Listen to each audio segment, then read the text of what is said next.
Takar Carlson has recently visited Israel.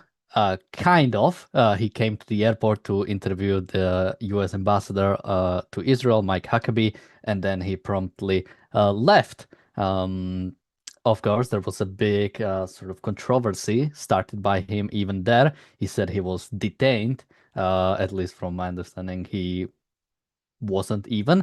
And even if it was, if there's somebody to detain and maybe a question a little bit about his intentions of coming in, I think somebody like Takar Carlson would be the one deserving of such a taken care of. But yeah, they had an interview. It was published. It was almost 3 hours.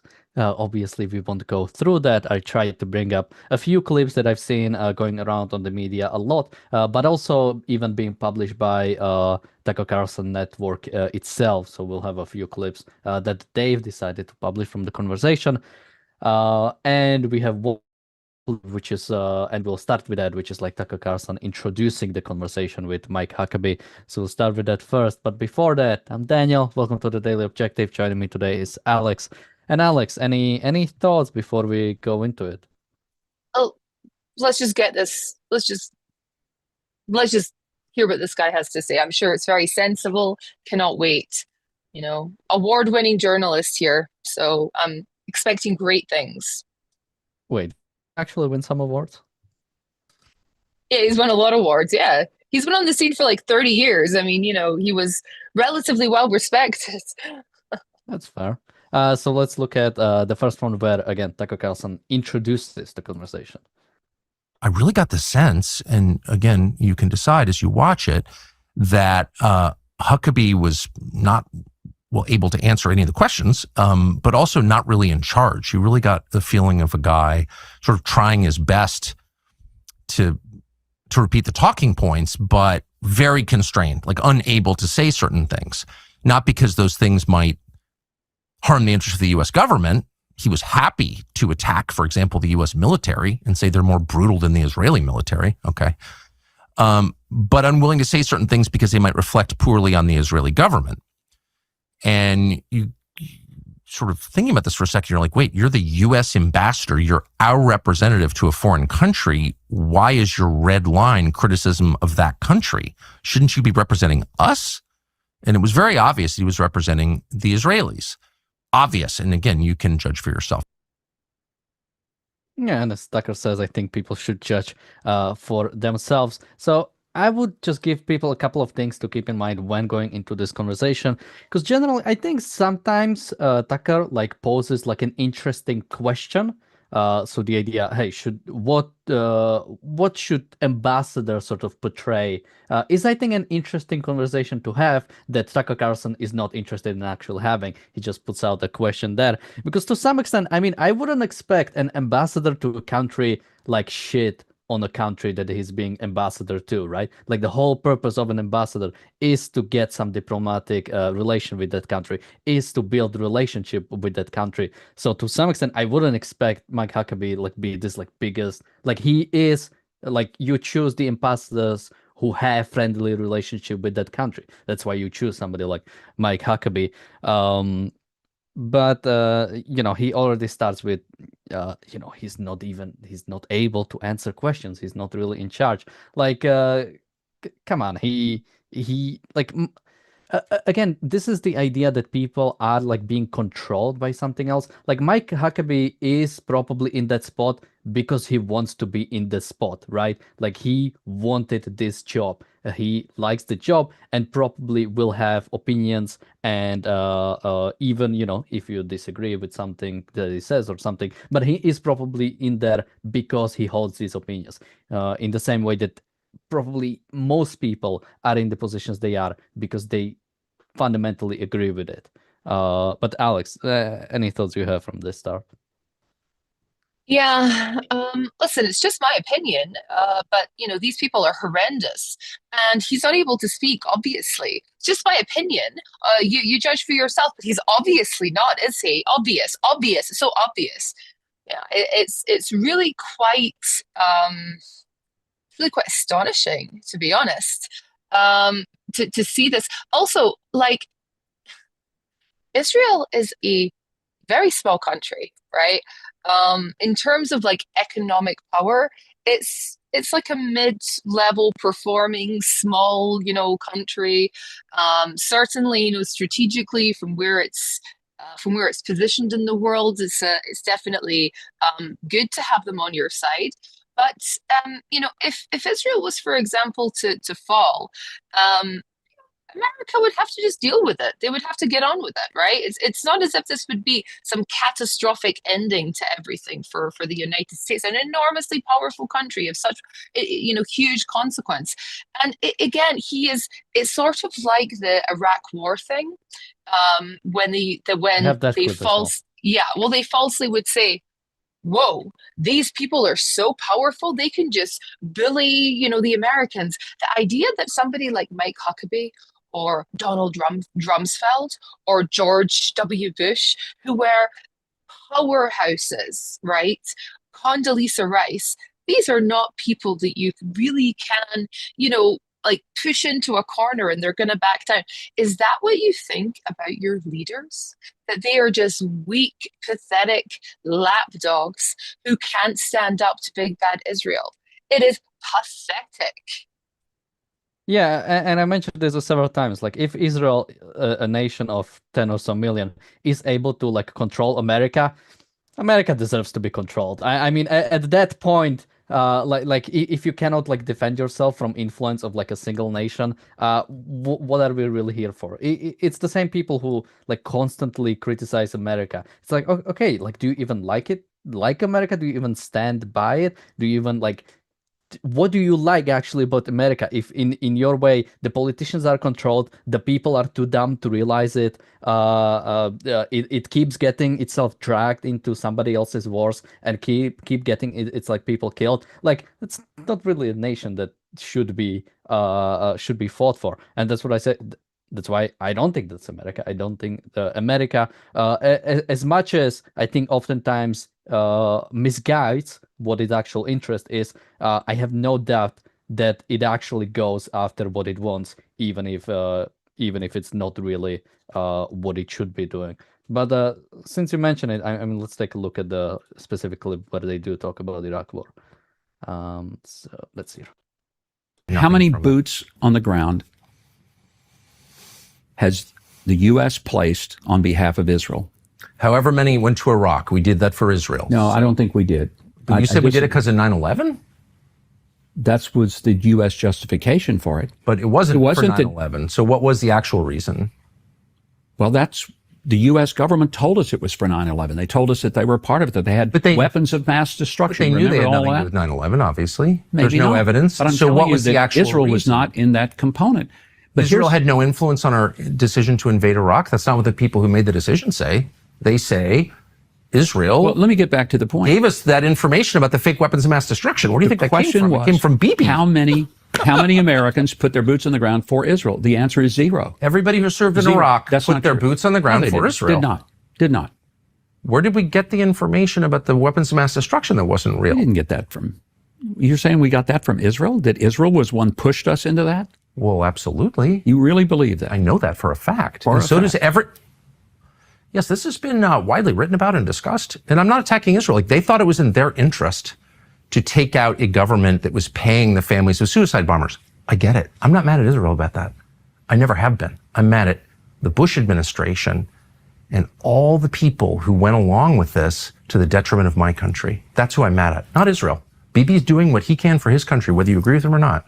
I want my leaders to do the same for my country. That's it. So this was from the Tucker Carlson network itself.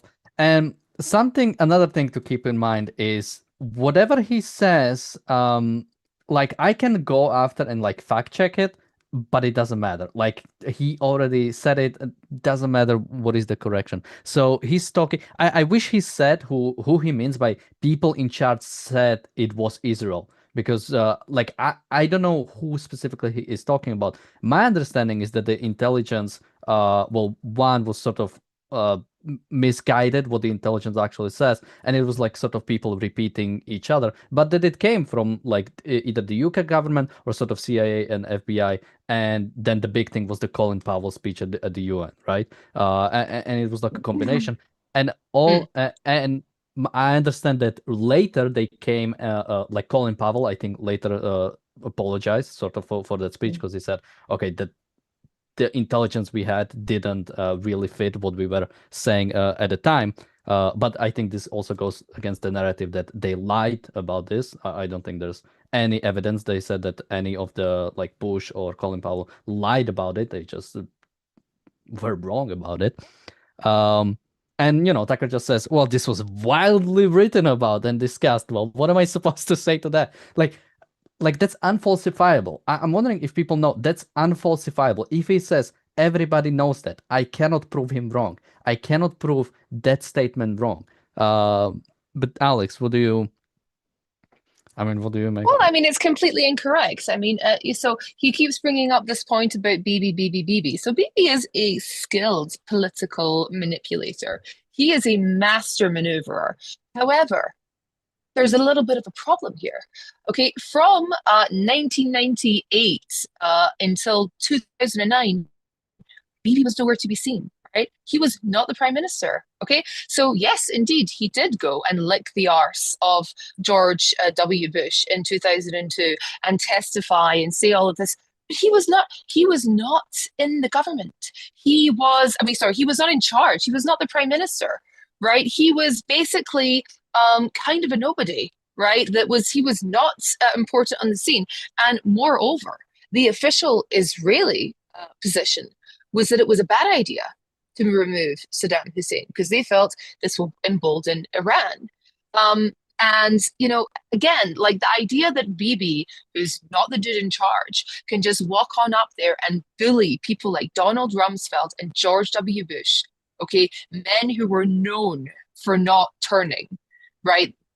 Condoleezza Rice, again, tough people. And you have to also imagine, okay, so let's imagine there's this trillion-dollar war, whatever, okay, that they're totally willing to do for Israel. However, when it comes to the Israelis literally getting down on their hands and knees and begging George W. Bush and Condoleezza Rice to not force them to facilitate an election in Gaza, well, they couldn't possibly acquiesce on that. Right? So it doesn't track really, does it? Because, here you have supposedly a behind the scenes, puller of strings, just master manipulating 4D chess, blah, blah, blah. But they can't even get them, okay, to lay off the idea of facilitating an election in Gaza in 2005, which led to the rise of Hamas. So, it's garbage, right?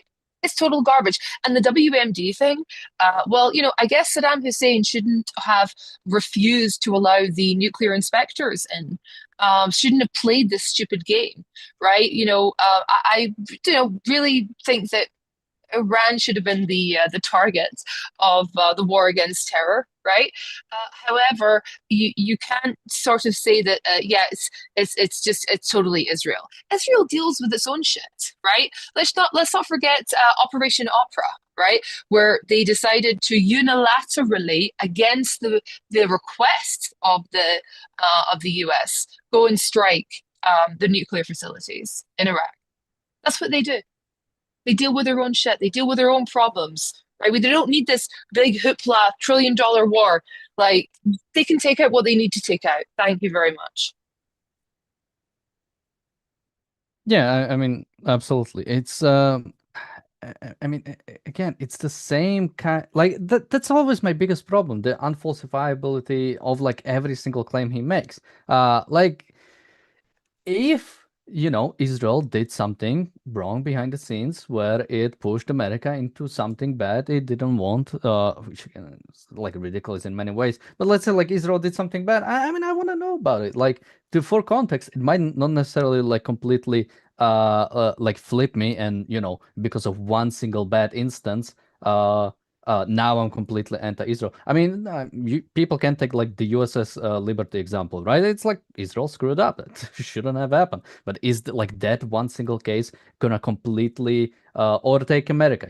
America during World War II took Japanese people and put them in basically internment camps, right? It's like, yeah, some fucked up things happened from Western countries in the past. But one, we somehow always find out about it. We somehow always know that when Western countries screw up, we know about it. It's just, but somehow, US was able to get away with 9/11. Somehow Netanyahu was able to push America into Iraq war, and we have no actual evidence. No actual evidence outside of like weird, like circumstantial stuff, or we're just, it happened because we said so.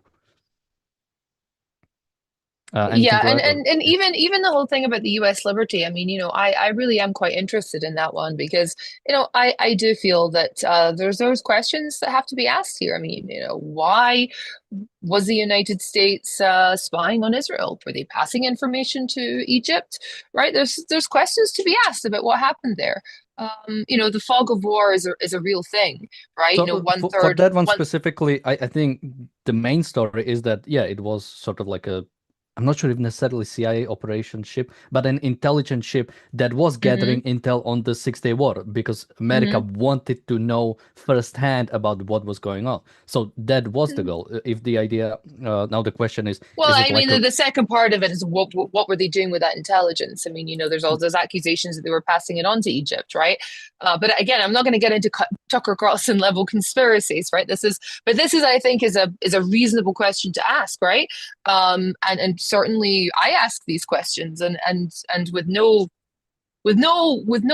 irrational motive here, right? However, my strong suspicion is that these stories are rarely as exciting as they seem. Usually, the most obvious answer really is the answer, And we find these things out eventually. I mean, think about the Bay of Pigs. I mean, think about think about MK Ultra, right? I mean, all of these things which are, tremendous, crazy sort of, borderline unbelievable. When the full context and full story ends up coming out, you kind of go, yeah, well, that kind of tracks, right? Kind of makes sense. Especially a lot of the stuff that was happening during the Cold War. But come on now, like we're not living in that age anymore. You simply cannot bury information like this. People talk. Hello, people talk. Yeah, and quickly just to answer this one more time, somebody says Colin Powell said Iraq had no weapons of mass destruction and regrets being part of that invasion of Iraq and presenting false information to the world. So I think people are even misrepresenting what he actually says because he didn't lie at the time before the invasion of Iraq. He truly believed and had an understanding that Iraq had weapons of mass destruction. So he apologizing is not saying, oh yeah, by the way, guys, I lied about it because I just wanted to go kill a bunch of Iraqis. It was, he didn't really, or sort of, he had misrepresented what the information actually said. Or not just him, the whole agencies, right? Had a sort of, and the UK government, Tony Blair, it was just a wrong understanding of what it exactly meant. Well, even the war is, again, like you have these grand open-ended aims for a war, like bringing democracy and freedom to the Iraqi people. Well, I mean, that is, if you compare that to Gulf War One, right, the first Gulf War, you had 4 days of you had 4 days of this incredible military event. You had every single objective being obtained, right? Because it was a close-ended, limited strategy, military objective, right? That was obtainable. Okay, but it's very easy to get into a war, right? If you ever want to see something that's truly grand military strategy in action, take a look at the Schwarzkopf press conference that he does about the Gulf War, right? Where he's literally talking to the press, and it's classic Gulf War stuff, right? He's walking them through every single step of it. And then compare that to Operation Iraqi Freedom, right? Which was like, what is the objective here? I mean, I'm not here to get into the weeds about the Iraq War, but I mean, the failure of it really, was kind of in its objective. It's extremely easy to get into a war. Very, very easy. It's very hard to stop. Very hard to stop. Now, let's take a look at, let's do this one since we are still kind of in this area. Israel's nuclear weapons were created, of course, with nuclear material stolen from the United States, from a nuclear plant in Pennsylvania, as I know you know. I'm opposed to all of it. I don't like nuclear weapons. It's mass murder, as far as I'm concerned. So no, I don't want Iran to have a bomb, obviously. The question is, what are the potential costs? And you have to factor that into any decision. And what are the costs if they were to get a nuclear bomb? They've said for 47 years, death to America. Well, I don't think they target us. I don't think they've targeted President Trump specifically. Yeah, I mean, they've hired a person to assassinate him. Iran, BBC, and Hamas not defending him. Good. All I'm saying we're in agreement on that. Our country is not thriving, and we're spending tens and tens and tens of billions of dollars over time defending. So here again, he's talking about.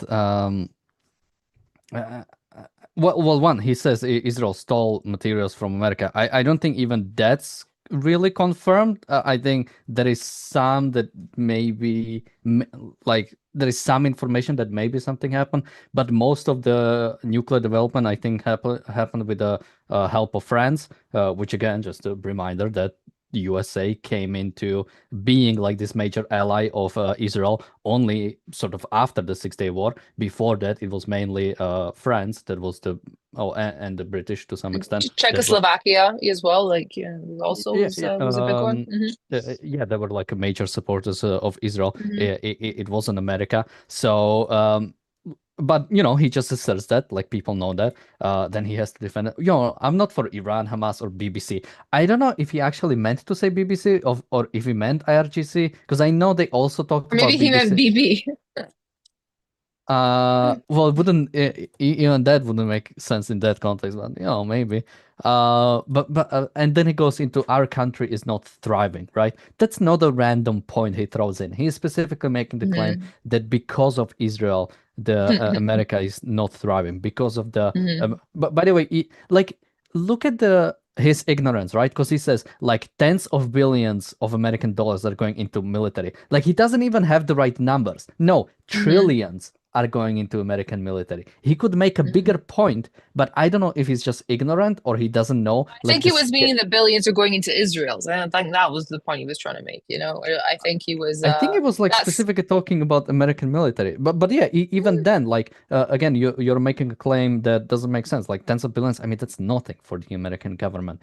Either way, even if you take all the money America has ever sort of either granted through some different grants or even through military aid or even like a civil aid has given to Israel. And we are talking about 300 to 350 billion, something like that. But it's even not that. People think about it as if it's a check. I mean, come on, these are coupons. These are coupons. They literally buy coupons for them, for American equipment. Mike Huckabee makes that point, right? That America is actually getting back. That it's America is actually getting back. It's a bloody discount. They call up the firm. They go, "Hi, Lockheed Martin. Can you do this and that for me?" It's not that they're transferring the effing money, you idiots. I'm so tired of this. It's such a stupid point. Again, the idea that if they had this, whatever it is, $10 billion or whatever the hell, they would spend that money on improving whatever they think they should improve in the United States. If something is decaying in the United States, something is inefficient in the United States, right? It's not as if it's because of a lack of money. It's because of a lack of will. Right? Or because of misappropriation, or because of the lack of privatization of something. Okay, I just don't know. It's about Israel. It's about Israel. Pathetic. I'm so tired of this crap. Yeah, I mean, absolutely. It's and again, it's a non sequitur. Like, he's trying to, and he did it several times. I think I have even. Yeah, let's play this one because he even brings it up much fuller in this clip. By the way, I should let people know. So YouTube is keep challenging me, saying we are playing somebody else's content and they might block the stream. So if the stream does get blocked, it's only gonna be temporary and we'll be right back. But let's hope it doesn't happen. So I'm like trying to play very little of the clips just so we can try to evade it. I don't know why YouTube is being mean. Tucker would be happy with us playing this. I think he's all for sharing somebody else's content. So let's look at this one. States. And so it's like, okay, why are we sending all this money to a country that has a higher standard of living than ours? I don't know that they have a higher standard of living. They do actually. They have free healthcare. They also have free abortion. Are you okay with that? I personally don't like that. Why would we be subsidizing? Why would we send any We're money? not. Why would we send any money to a country that provides free abortion? Because the money that we send does not pay for healthcare, it does not pay for abortion, it pays for military things. It's like if they don't spend it on this, they'll spend it on But that. they do spend it on that, and then we get many more times back in the return on the investment. When why don't we say we're not sending you any more money as long as you have free abortion? Well, that would be a policy decision. I would be for that. I would be okay with it because I hate abortion. I think it's horrible. How much do you hate it? I hate it. Why are we sending the money if they're paying for free abortion? Because they're not paying for abortions with the money. And because we, in turn, get billions of dollars. The return on investment is estimated somewhere between 400 and 1,200%. I've heard these numbers. I just live there, and I know, and by the way, I'm for American manufacturing. The defense industry is totally corrupt and seedy, as you know. However, I like to see American companies thrive. Like, it's complicated. I'm not an extremist or an absolutist on really anything other than abortion. However, net, as we say, our country's not really thriving. And we're also totally broke. Why is that the case? Is it because we've done a lousy job controlling our borders, a lousy job of controlling our economy? It's a lot of things. Yeah. But we own that. I think President Trump is doing remarkable things to turn it around. I cannot imagine any president. Trump. I know. But if you're saying the country is in trouble, let's we're out of money. Actually, let's give credit to what the president is doing to get us out of debt, because I think that what he's doing economically. I'm not supporting Hamas, and I'm not attacking Trump. Okay. Just with those baseline agreements. It's also true that like our debt is not sustainable, and so given that, like, what do you think it will cost? What did it cost to move the fleet off Iran into the Persian Gulf? A lot less than it would to bury a lot of them. Okay, so again, when it comes to and I've seen this idea a bunch of times, right? Like, America doesn't have universal healthcare, but Israel does, and America is sending money to Israel, subsidizing like universal healthcare in Israel. I don't know what this point is even supposed to make, because does Tucker Carlson want universal healthcare in America? Is this like a policy he wants to see, and he's just really scared that again I want to say, you don't have free healthcare in Israel. Okay, you don't. I pay for it. I pay an HMO, right? I have an HMO, so I'm a member of a health fund, right? And I pay it every month with my. It's universal, and my understanding is universal just means that everybody has to have everybody is part of an HMO, but you everybody pay for has it. to have insurance, right? Yeah, exactly. I have private insurance as well, but I pay about nearly $1,000 a month for my to the Ministry of Health, whatever, and to my to my HMO provider. And this point about abortion is such a ridiculous point. It is it's just like, it is absolutely crazy that it really is like bringing up I can't even. It's like having a conversation with somebody about aluminium, right? And this person is talking about the price of water, right, or how to dig a well in Africa. It's just completely not relevant to the conversation. I think he sounded truly demented during that conversation, and I felt that Mike Huckabee was really having a tough time in even really understanding what was happening there, right? Because it's basically like a crash bang boom bing thing, right? That he's just constantly throwing out at him. By the way, America also has free abortions.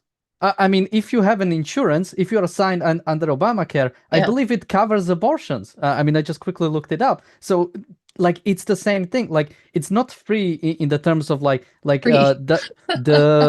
Israel doesn't have like a single payer system, meaning like Britain, where you have like a national health service, and like straight up the things are and even then, like, you still pay your taxes, right? But let's say if Tucker's daughter or wife or whatever was to come to Israel and was to live there for a little bit and wants to have an abortion, you would have to pay for it. Okay, you're not going to just walk in to a thing and say, hey, perform these medical procedures on me, please.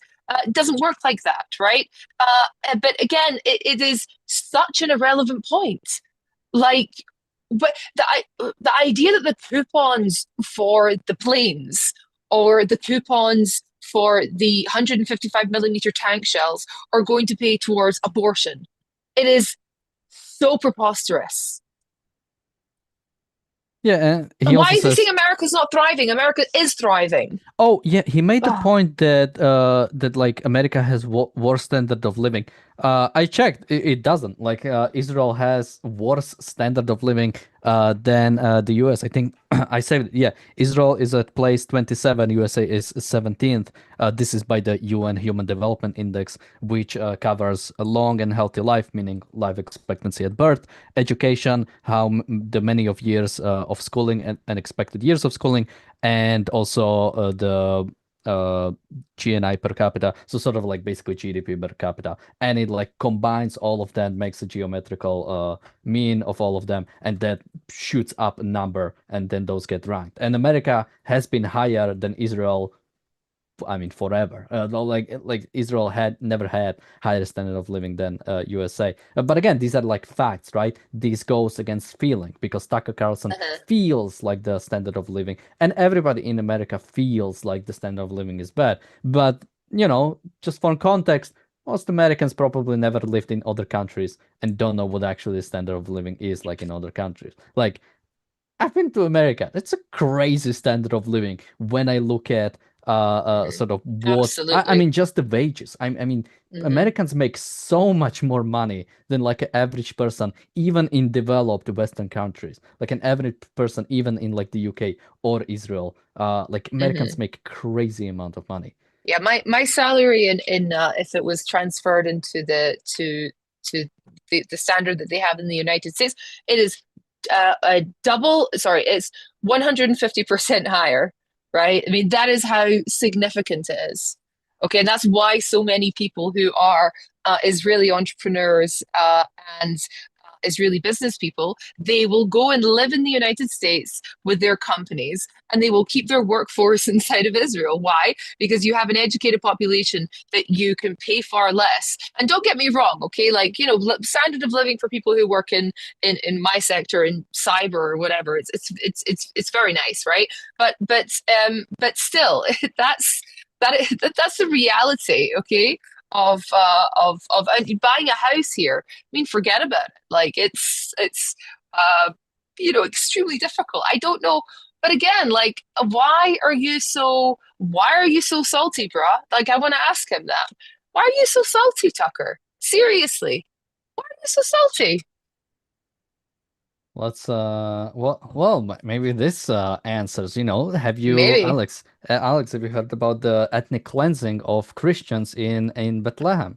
Let's take a look at this one. Yeah, I Did have you say this indeed, happened in yes. Bethlehem? It happened in Shepherd's Field, so it's a Christian village. Bet Sahur, I think, is its name. Right outside Bethlehem. If it's in Bethlehem, It's not in Bethlehem. I think it's Bet Sahur, I believe, is the name of the village. because there are no Israelis in Bethlehem, none. There are no Jews in Bethlehem. Are there new settlements outside Bethlehem, where he is from? Over in Area C, but not in Area A. There are none. Well, he describes the town he grew up in, Yeah. and I guess I wonder why a Christian whose family's been there for 2,000 years. There are Palestinian Christians throughout Judea and Samaria. That's true. I've been over to visit them. I go there regularly. I know you have, and some have been, you know. We've advocated for some that are Muslim, but they're American citizens, and we advocated because. I mean, Alex, I guess this is a bit closer to home to you. Any thoughts on the persecuted Christians in Bethlehem that have been disappearing, seemingly? Well, you know, I kind of do agree, you know, to a certain extent. Okay. I have to say that to me, there has been, right, Christian persecution that's been going on in Bethlehem. I think it's undeniable, to be honest, right? Just statistically. I mean, in before Oslo in 1994, I think 70% of Bethlehem was Christian. 70%. Okay. Then in 1 year, that went down to 35%, right? The year of Oslo, as in the year the Palestinians took over, they begged the Israelis to please make sure that the border was going to be after Bethlehem. They begged, okay? But no, but it was decided, no, you're under the Palestinian Authority now. And now there is 15% Christians, Okay, and that ain't anything to do with Jews. Okay, ain't nothing to do with it, right? Like it is now not a Christian city. Where have they gone? They've left. They've gone abroad, right? They've left, and you know, because of the situation, because of what happened, to them, right? It's pretty incredible to be making this. But again, I mean, he's going to go into this. You know, Tucker's kind of, you know, he is sort of alluding to like a blood libel kind of thing, maybe like a, you know, Christian children are going missing around Passover, and maybe the matzah, and maybe, I don't know, the Frankists. He might want to kind of get into that one as well. But yeah, because that's a lot more interesting than the facts, which was it was a Christian majority city, okay, before Oslo, right, under the Jews, under Israeli control, right? But Israel had law and order, okay? Then within a year, the only thing that changed was the ownership, right? Transferred to the Palestinian Authority. The Christians bolted. They got out of there very fast. Well, but what about the Christians in Israel proper and of course Qatar? Well, let's take a look on that one. It is a lie. There are lots of different. There were 34,000 Christians in Israel in 1948. There are 184,000 Christians here today. And by Israel, what are you counting? You talking about the land? What territory are you counting? You're counting about Israel proper? Or are you counting about Israel the West proper Bank as well and Gaza? I mean, what do you, when you say Israel, those numbers apply to what landmass? It would be in Israel proper. Okay. There are 184,000. Now, I'll tell you where Christians are not doing very well. They're not doing very well in the Muslim-controlled countries.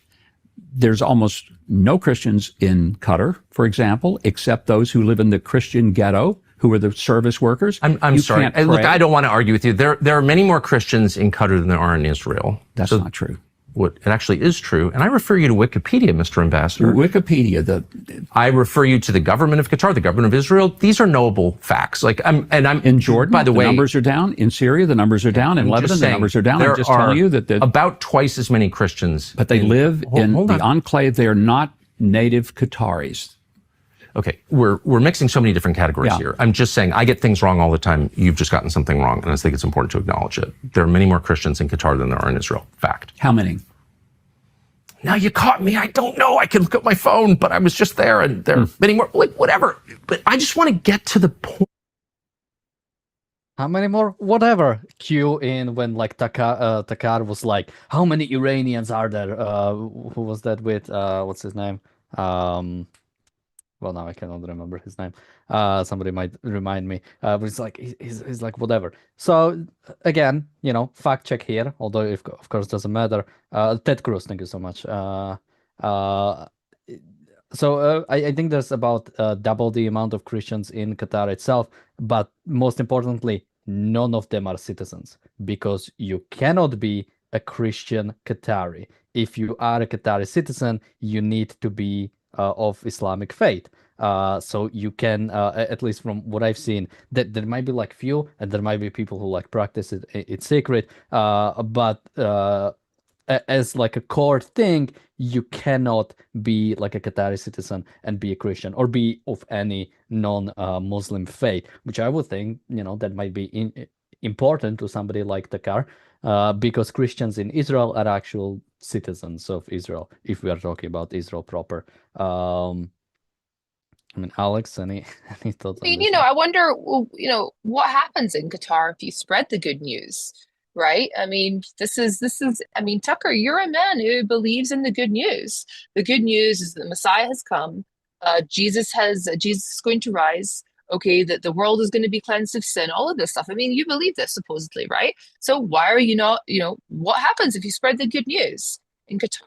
Well, you know, technically, apostasy is punishable by death, right? Now, again, they don't practice, they're not going to do that. Like, you know, the government's not going to do that because they don't need to. Because the people who will enforce that, right, is going to be your family. It's a tribal society. It's a tribal honor code society. Okay, so they don't need to kill gay people, right? It's the same as in the Palestinian territories, right? They don't need to kill gay people, right? I mean, yes, of course, I'm sure the laws are on the books, whatever, but it's because it's your family that does it, right? I mean, I'm sure if you go there, and you have your private little, like a foreigner ghetto thing, certainly, so long as you don't bother anybody, right? You can probably, pray, and but you cannot erect a cross in public, okay? Like you just can't, right? So I'm wondering what he's sort of getting at here. That yes, I mean it is, I mean, not completely illegal to spread the good news in Qatar. And you can't distribute Bibles, okay? You can't, I mean, it's people, these are tourists. These are not Qatari people that are practicing, Christianity. It's just really quite, it's just really quite ludicrous, to be honest. I mean, yeah, and it's Tucker is like obsessed with this, where are Christians and the Christian treatment in No, Israel. it's an interesting question, though. Where are they? Where are they? It is an interesting question. He stumbles upon it, by mistake, right? But where are they? You know what I mean? Where is it? Well, it's sorry for interrupting you, Daniel, but it's just there's a problem, right? That's happening here, obviously, right? In Judea and Samaria and the West Bank, we do have a depopulation, right, of the Christians. Quite significant, and there certainly, I would say, is a story there that has to be told. That is actually quite interesting. And why is it that Christians? But the Christian population in Israel actually is growing, okay? But relative to the Jewish population, because of things like the birth rate, okay, they are not growing as a percentage of the population, okay? As in, they used to be 3%, now I think it's 2.5 or something, okay? So something like that. Why? Because the more educated the Christian population became, the less children they had. Okay, same with the Druze. The Druze are way below the Druze are beloved in Israel. Beloved, truly. Like they're held in such high esteem, almost to the point of just worship, right? Worship, I mean, really adoration. But they are below replacement rates. They're having, 1.25 children. Okay, why? Is this a big conspiracy? Where are the Druze? Where are the Druze? Where are they going? Where are they going? Oh, I don't know. I don't know. Where are they going? You tell us. You tell us. Well, let's listen to him a little bit more. Take the conspiracy to its natural conclusion and tell us, instead of just all of this hinting garbage. Yeah, I mean, it's always like when it comes to conspiracies, oftentimes they bring up things, but they never like take that final step. And it's like, okay, like at some point, the amount of like, conspiracies or things they have about Jews, I mean, at some point, wouldn't you be anti-Semitic? I mean, if Jews are controlling the world, if this is like a cabal, this is like doing this old stuff, like, shouldn't we do something about them? And by that, shouldn't we do about every single one of them, since all of them are like working on it together? Like, like I'm all, Tucker says he's like no extremist. I am a consistent person. If there is a problem, I want to solve that problem. I'm not going to just say, hey, isn't this like a kind of a problem that we should maybe solve? But I'm not saying anything. I'm just saying. Let's take a look at let's do this one. No, let me actually do the other one. Because I have a little bit more to say there. I wish that none of those people in Gaza had been killed after October the 8th. Well, I say not none of them. I'm glad Mohammed Sinwar was killed. I'm glad that some of those warriors, the people who masterminded and carried out the atrocities of October 7th. 14-year-old Hamas operatives, how do you feel about their deaths? If they participated in that, then God help them. I'm telling you, what Tucker, does that mean, God help I don't know that they were 14 years. No, but I'm telling you that when someone commits the acts of atrocity. Okay, I just want to stop here. Like, have you seen that? Like, what do you mean 14? Are you happy they died? That's a serious question I'm gonna ask. Are you happy 14-year-olds died? Like, what is he expecting, like, as an answer to that? Like Mike Huckabee says, hey, if they pick up arms, I mean, God help them, but we gotta like defend it. But I'm probably sad about it. But Tucker goes to, are you happy? Are you happy 14-year-olds died? Are you happy that Yeah, we I saw? mean, it truly trivializing this whole thing, to be honest. I mean, I, a couple of years ago, saw a 14-year-old stabbing people at the Jerusalem light rail ammunition hill. I think it was in 2022, or I think it was actually Shimona Sadiq station. And, so he stabbed a couple of people, of women, and there was absolute chaos. But then I also saw the reaction of the policeman, or it was a security guard, who shot the 14-year-old, right, to stop him, to prevent this. That guard, I can't remember if it was a guard or policeman, the look on his face was definitely not one of happiness or relief. He, to be honest, looked completely traumatized. Okay, because this was a child, ended up actually being an autistic child who had been brainwashed and sent out to go and do this bullshit, right? And so the idea that anybody sitting around going ho ho ho ho ho, we killed some more children, is trivializing it in the extreme. I mean, how can you take these things with such a lack of seriousness? Okay, who is drafting these boys into this?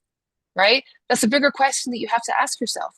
The average age of a Hamas recruit is what, 13 years old? You know, I mean, it's disgusting. I mean, the level of grooming that goes on um, to these boys, they really operate truly like pedophiles. I mean, the recruiters. I even recently wrote about a manual that I found that was about recruitment techniques that they use for these jihadi cells. It is the sickest stuff. They pick the weakest children from the weakest family structures, families that don't have a lot of protection, right? Weak tribes, okay, people who are not from what they call a strong chamula, okay, and then they groom them into doing this crap. It's not strong boys that are doing it, right? It is not the big tough boys from the nice big families that are doing it. It's the weakest of the weak, because that's how it goes. And Tucker with his garbage, I mean, just completely misses the point. Yeah, and again, that's such a like, yeah, trivializing might be one way to say it, but also I mean, people who think that, like, I hope I never have to like actually take somebody's life, but I've seen, footage of people who have to shoot at somebody they don't want to. Like, I think I generally recommend people like checking out like American like body cam footage of police officers that have to shoot somebody. I mean, you never see them like being excited. Oh, I get to shoot a black kid. I'm so happy about it. It's like a Mhm. terrible situation. They try to de-escalate it as much as they can, but sometimes you have no choice. If you actually care for your own life, to actually shoot the person to make sure they don't hurt you or they don't hurt the others. And yeah, Tucker, like, And there'll be an because investigation. That's what I'd yeah, say as well. There's an investigation. There was a case a couple of years ago I think it was in 2014, where a soldier shot somebody after they had already surrendered. Okay, the guy went to jail. He was unsanctioned by the United States. This is a country of law and order. Okay, the first thing that happened, I can guarantee you, to that policeman or security guard that shot that 14-year-old, the first thing that would have happened, the police would have come. They would have taken his gun. They would have taken him downtown, and they would have done a full investigation into the situation. And only then would he have been allowed to continue on with his life, right? But they would have removed his gun until the end of the investigation, for sure, right? So the idea that you're just walking around, boom, boom, bang, bang, bang, bang, like it's the Wild West, it's ludicrous. yeah, and again, whenever something, let's say even something like that, I mean, you brought up the case of shooting somebody that surrendered. Like, even when a case like this happens, that's a rarity. in the Hamas or Palestinian fields, that's the goal. You like they don't have any let's make sure we only target people we want. We only go after we want a specific resistance to occupation. No, the goal is to kill civilians. Like that is not when they on October 7th, when they went into the Nova Festival, it wasn't we just stumbled upon it. We thought it's like an IDF, like a retirement campus, or I guess early, like a recruitment camp or something like that, right? No, it's we know there are civilians there. We know that every single house we are go to. I mean, I've even seen. I mean, Hamas live stream themselves live, right? I've seen some of that footage. I mean, they go through somebody's house. They raid their fridge before like throwing a grenade into like a shelter so they can kill the children inside. Like this is not like, oh, some bad stuff is happening. That was the goal, is to terrorize. Yeah, that's the nature of it. I mean, that's the intention. In case you missed that whole effing point, Tucker. Let's watch more of this clip. And then they hold hostages. If these were your children being held hostage in Gaza, what would you do to get them out? I wouldn't want to kill 14-year-olds. I'll tell you that. Let me ask you something. Would you do whatever it took to get your kids back if they were being tortured, raped, starved, I would and not beaten? kill children, period. Well, I'm just telling you. And I would never make excuses for killing children either. And I'm not talking about targeting children. I'm talking about... You told me that 14-year-olds deserve to die because they're working for Hamas. I'm telling you... My question is, can you hear yourself? I do hear myself. So do you think a 14-year-old child has agency? Do you think that he deserves to die because he's being used by adults? Isn't his death a crushing tragedy? If he's holding a gun and he's pointing it at someone who's trying to save a hostage, and the only way to save that hostage, I'm telling you, war is a horrible thing. It's a horrible thing. And a lot of innocent people I'm the one who thinks war is a horrible thing. No. I think what you don't I'm trying to explain how horrible it is, and you're saying that the 14-year-old deserved to die.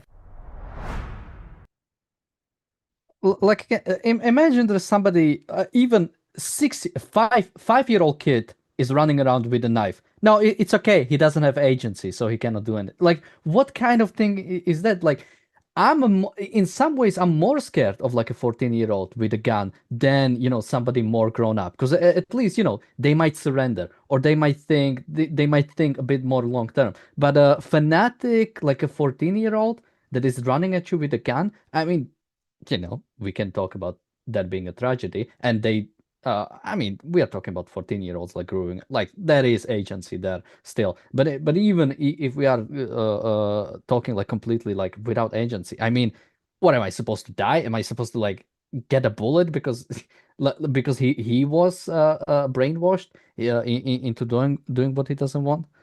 But even then, like, even if I mean, this happens, sadly quite a lot in the United States, but 15-year-old goes into a school.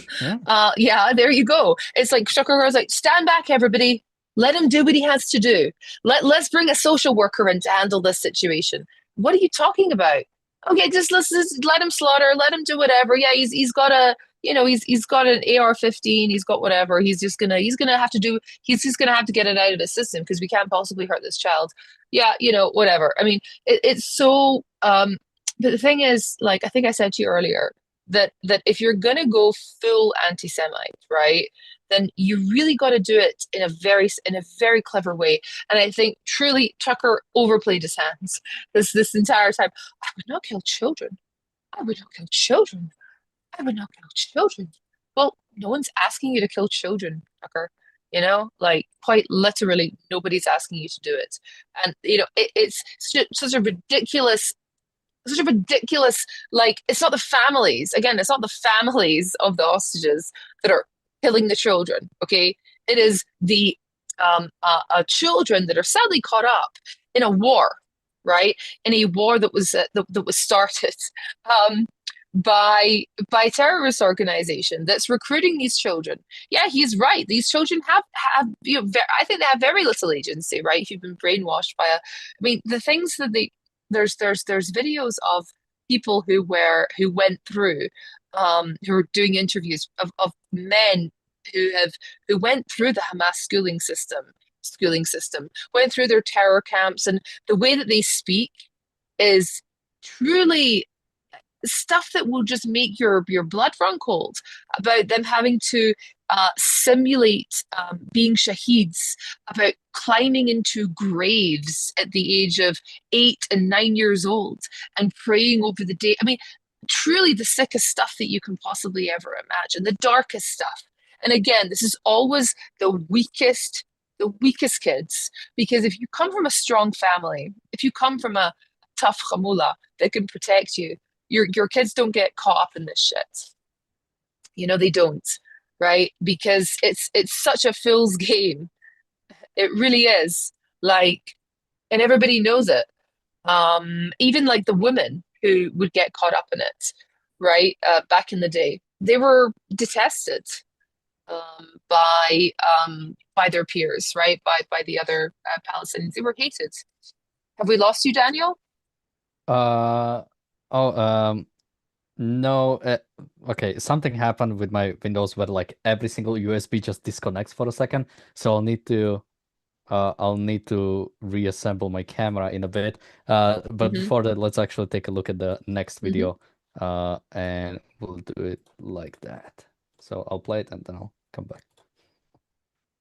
Israel goes to links that no other country, including ours, goes to in the middle of an urban war, and yet Israel ended up with fewer civilian deaths in an urban war than any urban war of record. You said you didn't know how many civilian deaths there were, so how can you say that? If you took Gaza's numbers, Hamas's numbers, you said you don't know what the numbers are. We don't. You just told me that. Then But how I'm can you saying say if it's a you lower took- number? But if you took the numbers that they reported, which is like 50,000, 24, 25,000 of those were actual warriors.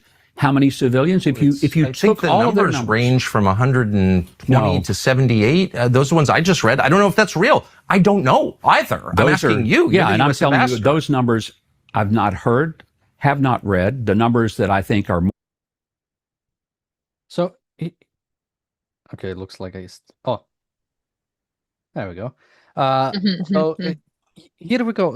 Again, it's always the numbers. And Tucker says, well, I've heard these numbers and these numbers.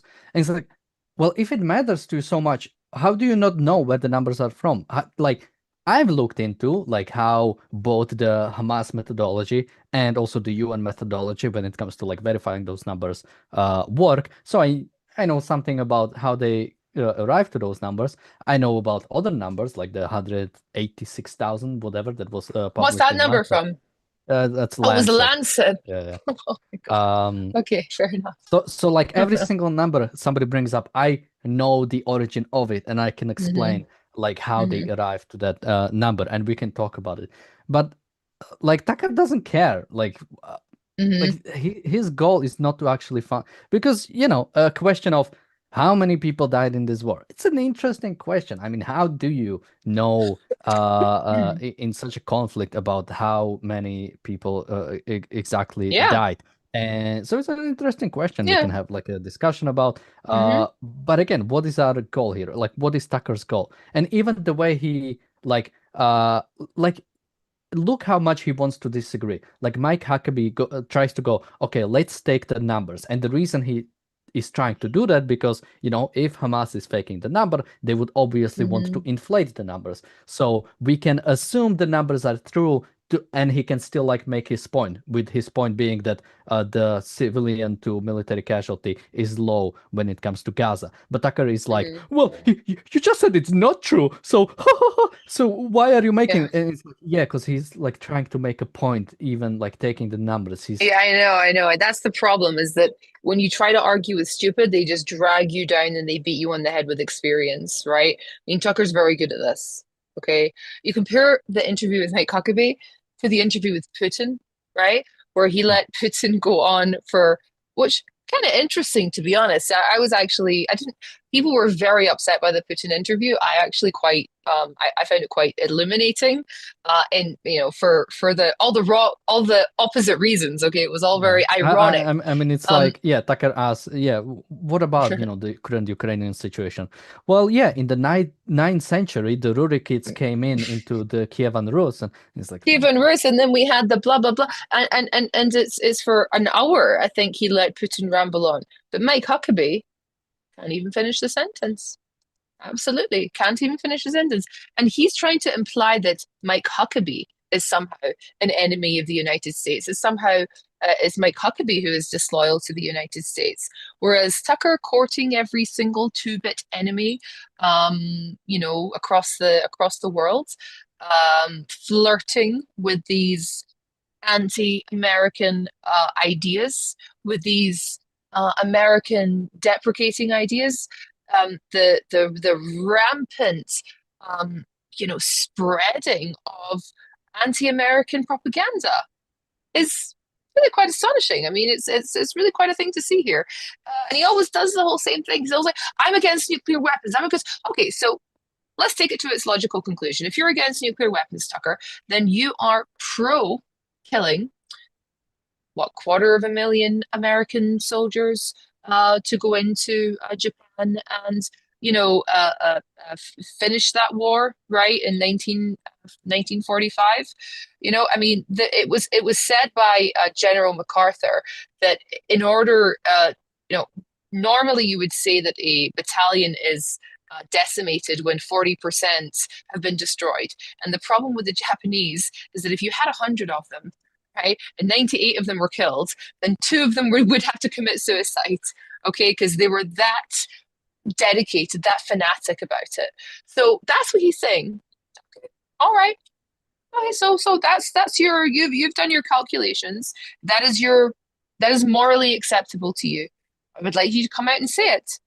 200,000 American servicemen dying. Okay. It's the price of doing business. It really is. Yeah, and again, this is like almost like a children's view of Mhm. the world. Well, I don't like nuclear weapons, like he's like a beauty pageant, like giving a speech. I wish for world peace. Like that's the Yeah. amount of stuff we are getting from Tucker. Like, what does it mean? Like he doesn't like nuclear weapons. What do you mean? Like, I mean, yeah, I don't like people dying. I don't like a lot of people dying. I mean, I don't, do I have a replica of a gun on my shelf there. Like, do I like a gun? I mean, it's like a weird question. Like to That's a some weird extent, question. It's a weird idea. It's weird. yeah. But again, he's talking about like nuclear weapons.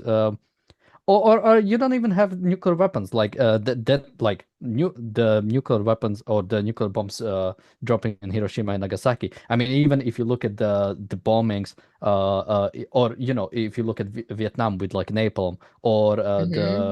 or the Agent bombing of Orange. Yeah. yeah or like different bombings and like just because it's not Hmm. nuclear doesn't mean it's like any like easier to sustain. So. 1 million people have died in the Russia-Ukraine war. You know what I mean? Like 1 million. I'd support a bit on 200,000 Yeah, Ukrainians and what whatever. he How will many? say, what will he say Oh, here? I don't like drones. Like I don't like oh, I don't like which them. I don't like the idea of them. Oh, it's terrible. yeah. Again, it's like it's always it, it seems like always to blame the victims for when they're attacked. Like when it comes to Gaza, right? Everything is on Israel. Israel is killing Hmm. children in Gaza. Israel Hmm. is doing all of that. I'm not sure if he said genocide at any point or the nuclear weapons, right? Israel is stealing the nuclear weapons, and we don't like nuclear weapons. And of course, I don't want Iran to have it either. But Hmm. I'm not actually gonna do anything to stop that. Um, well, actually, the next point I was gonna make is in the next clip. So, Alex, anything to add, or we have 2 more I mean, clips? he's just the kind of person that would be like, saying, to like a rape victim that maybe, shot the rapist, in mid act. How could you do this? This man has a family. He has children. It's like, well, what's the connection? Like, what are you trying to say here? It's always about victim blaming. It's always about it. And to be honest, about he And touches on these points what if about, the rapist was 14 years old? oh my God, I hadn't even thought about that. Wow. What a conundrum. I don't want children to die. Oh, he is so insufferable.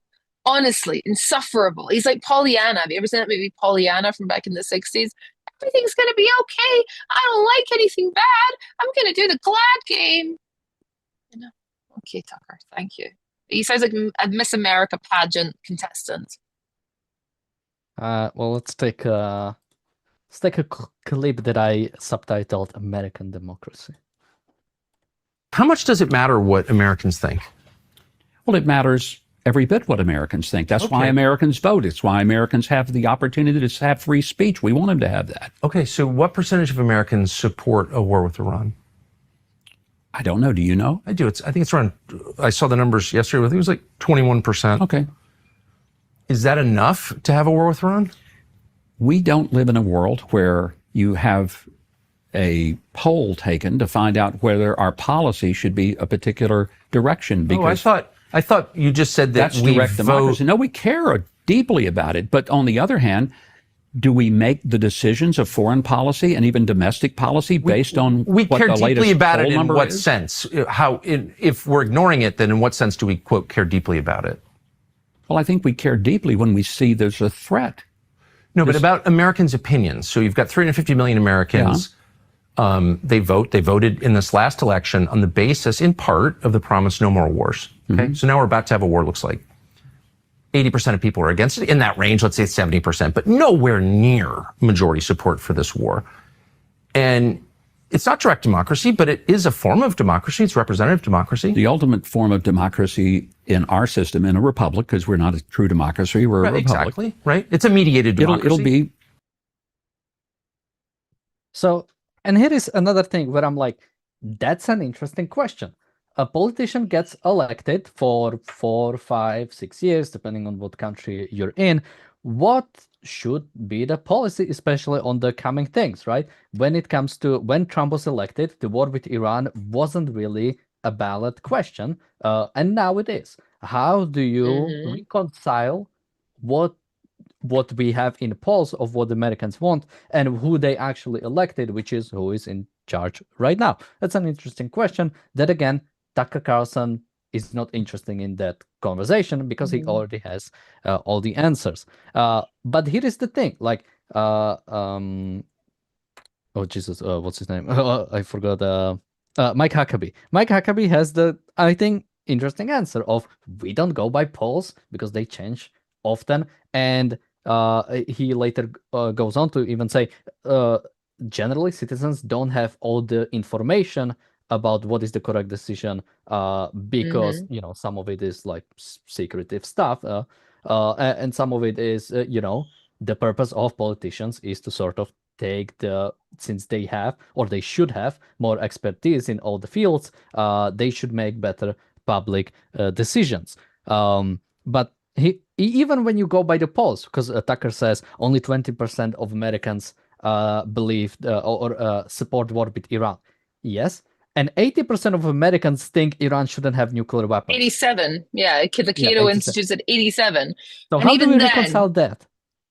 60% actually said that they would be more supportive if instead of the US, Israel made efforts to stop Iran's nuclear program. So it's like it's firm. I mean, you don't get those kind of polls. 87%. I mean, truly, and the other people as well are like they don't know, right, or they don't understand the question, and that's poll after poll after poll after poll because it is bloody obvious, why you would not want Iran to have a nuclear weapon. Okay, and so what? But again, it's like. If you phrase it in such a way, which is like, do you want to send troops as in a ground invasion, Iraqi style, right, to Iran? Then yeah, okay, you're gonna get like these answers that are going to be like hell no, right? But if you phrase it in other ways, like they support airstrikes, cyber attacks, 65% supported cyber attacks, right? So cyber attacks can cripple the country, right? We're talking that can be, can level it economically, okay, in perpetuity. That's okay, right? Airstrikes are okay. They just, don't want aircraft carriers filled with, 20-year-old Americans to be sent there. And to be honest, I completely sympathize with that. I would not want to be going to Iran. And also, that's not on the table.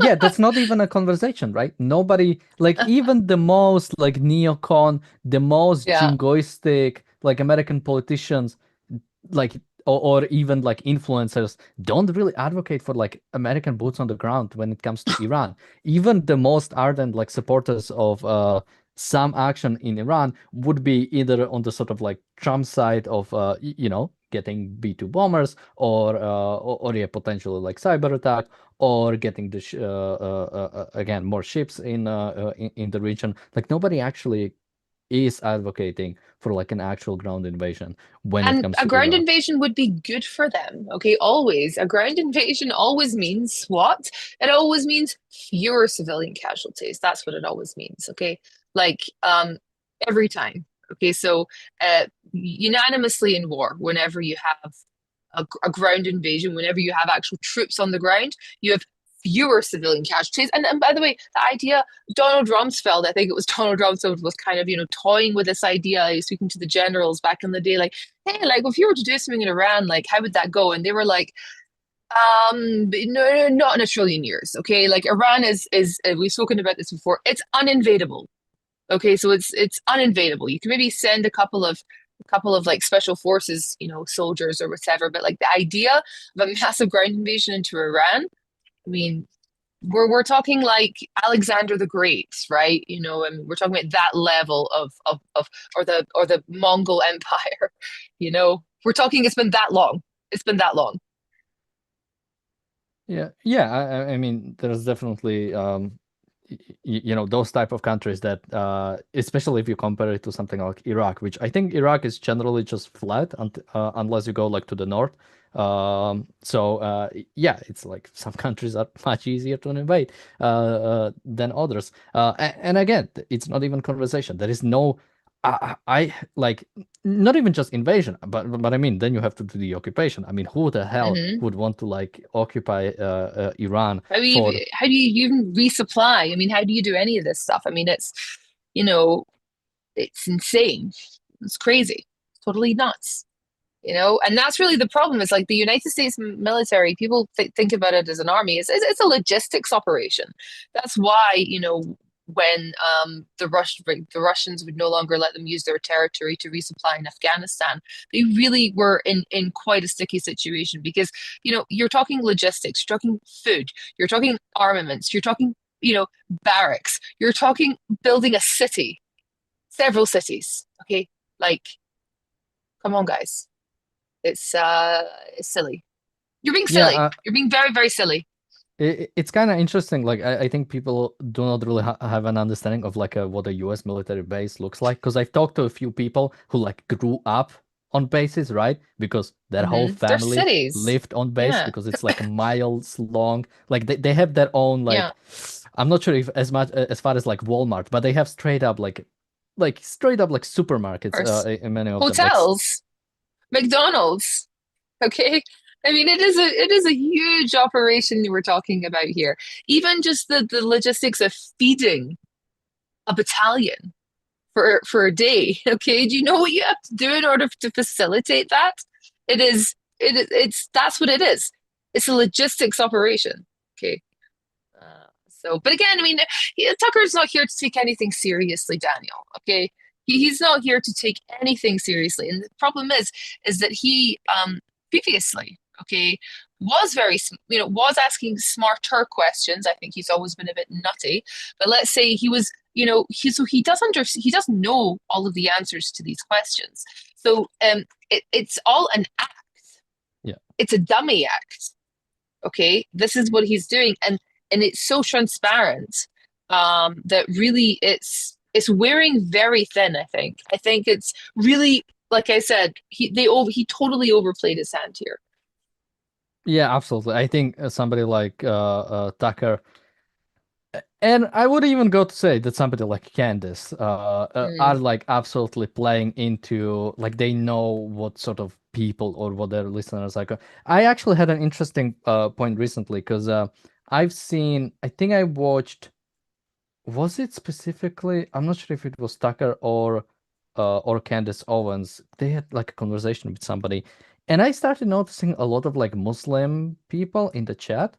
And I'm mm. wondering if the big rise of people like Tucker and Candace is from the fact that when it comes to English speaking world, or like Western intellectuals or Western like influencers. I think Muslims for a long time did, or like the sort of like a cultural actual Muslims for a long time they didn't really have anybody to listen to.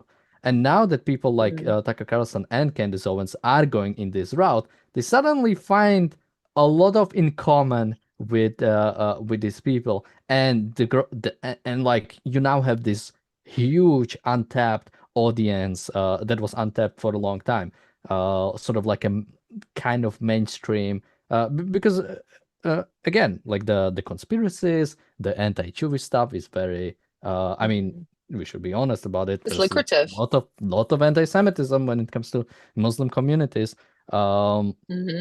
And you know, I mean, the conspiratorial nature of the Quran. I mean, like, hello, like, let's be frank about it. It's right there. Okay, I mean, the Jews were always conspiring against, the Muslim tribes. This is according to the Quran. We're always conspiring in some grand conspiracy, right, against Muhammad. They always were, the source of all of his pain, his anger, his contempt, right? And the conspiratorial nature, it's baked right in there. Right. And it continues to this day with, they're digging underneath Al-Aqsa Mosque to make it collapse. Okay. The Jews are simulating earthquakes. They're controlling the weather. They're sending snakes to spy on us. I mean, all of it it's right there. And Candace plays into the whole thing. Okay. Because for them to say that there is this, cabal of blood drinking Jews that are, after Christians, whatever, kind of just fits right in there. It fits right in there. Just quickly, somebody in the chat says, I've seen people suggest Rand was mainly just a front for Zionism. You're not disproving it, lol. I'm wondering, does that even fit like time-wise? Like, 'cause like Ayn Rand, like Fountainhead came out in the 40s, in like mid-40s. Atlas Shrugged came out, is it 1956? So does that even like fit like time-wise, like a front for Zionism? Like, but well, whatever. Why are you calling her Ayn Rand? Why aren't you calling her real name? Alisa Yada yada Rosenbaum. yada. Yeah, Rosenbaum. Blah blah blah blah blah. Yeah. Why aren't you doing that? That would have been better. That would have been better actually if you would have done that. But sorry, that was a missed opportunity. Well, let's take a look at one more clip we have. It's actually just the same clip, just longer. An opportunity for Americans to vote if they think that we've made the wrong policy decisions. I personally think the president is making the right policy decisions. But I guess, but you just said it matters deeply what Americans think, and if the overwhelming majority are against it, in what sense does it matter? Because what I hear is it matters what they think, but it really doesn't matter what they think because... No, you take it in, you certainly ingest that. And then what do you do with it once you ingest it? Then you make sure that you have... No, you just gotta... It goes out the other end, obviously. No, it doesn't. No, it doesn't, Tucker. But you also have information that the average American may not have. They may not know what the threat is. How many Americans know that Hezbollah is in 12 Western Hemisphere countries? How many Americans care?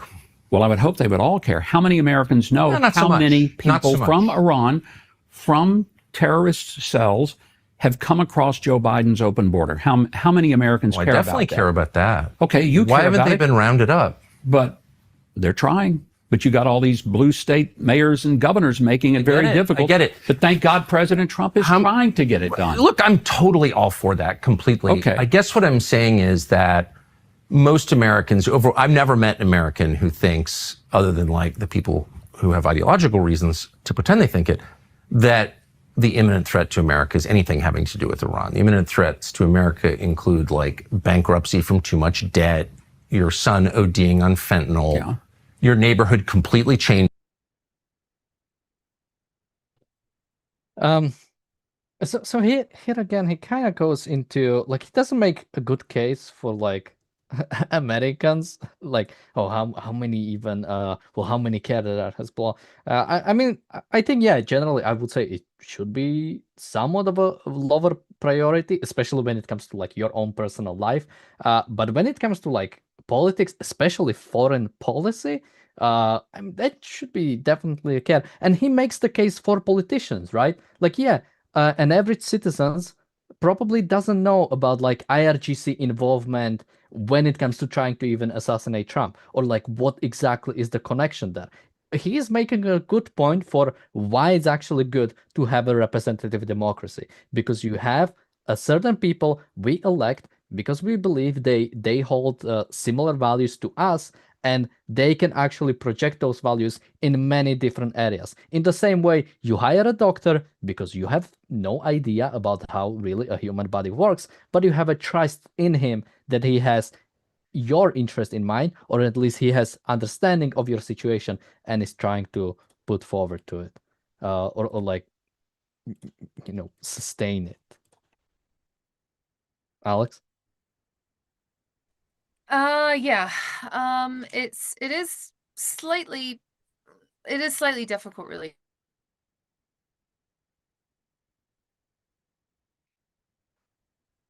Thing, and I do have a lot of sympathy actually for Mike Huckabee, because he's really he's kind of struggling to keep up on this.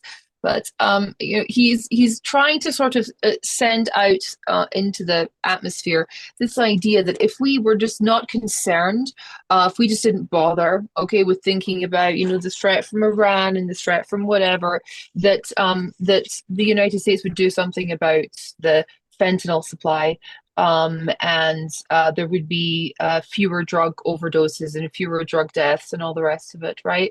And of course, the smuggling of fentanyl into the United States is horrible. I mean, the amount of people that are dying from it truly is. And talking about the spiking of the drug supply, right? As well. But again, he's sort of just throwing anything you want. He's throwing whatever shit at the wall that sounds good, okay, that's going to resonate with his boneheaded audience. And he's seeing what sticks.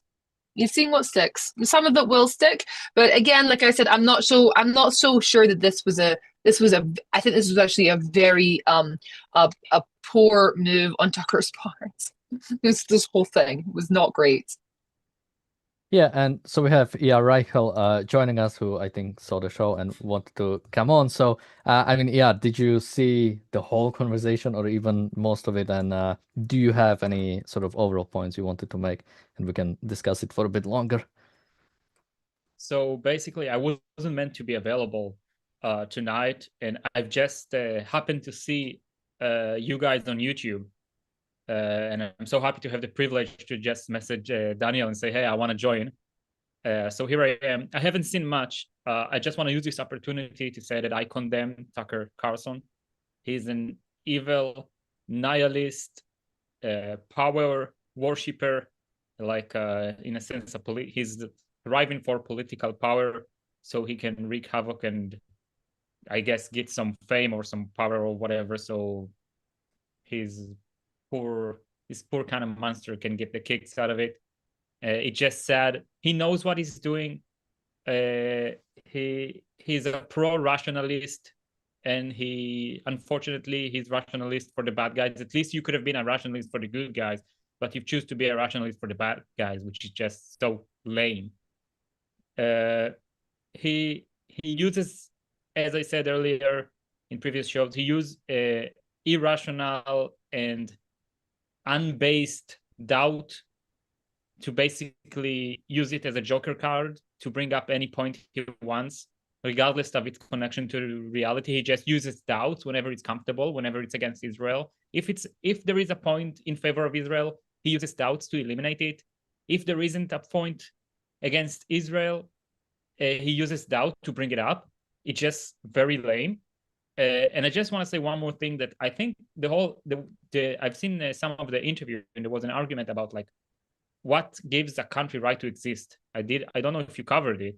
We haven't played that one, but yeah, they talked about it a lot. Basically, like Tucker asked him, "Oh, what makes a country legitimate?"